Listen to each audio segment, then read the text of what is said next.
Are you also unable to open the PST files in your system and are looking for a solution to read your PST files easily? If yes, then you are in the right place. In this video, I will share with you an ultimate tool, that is Systu's PST Viewer tool. Here you can check its benefits also. Let's jump into the software screen to check out its working process. Tool comes with a user-friendly interface. Here you can choose to add file button. To start adding PST files, click on the Browse button and browse PST file from the system. Click on Advanced Scan option and then tap on Add File button. Click on the Yes button to save the scan file. After this, the software analyzes the files and folder and then list in the software panel. Click on any of the folders need to open. List all the emails in selected folder in software panel. Now click on the normal mail view tab to see the email details like to from CC subject attachment body date and time and others. Now click on hex view tab to see the email hexadecimal details. Click on the properties tab to see the email message properties.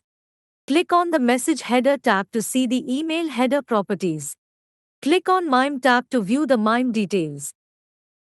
Click on HTML tab to view the email HTML properties. Click on RTF tab to view the email RTF properties. Click on Attachments tab to view the email attachments. This is the working of Systu's PST Viewer tool. For more such videos, subscribe to our channel. We keep posting review videos regularly. Thank you for watching. See you soon in the next one. Take care. Bye bye.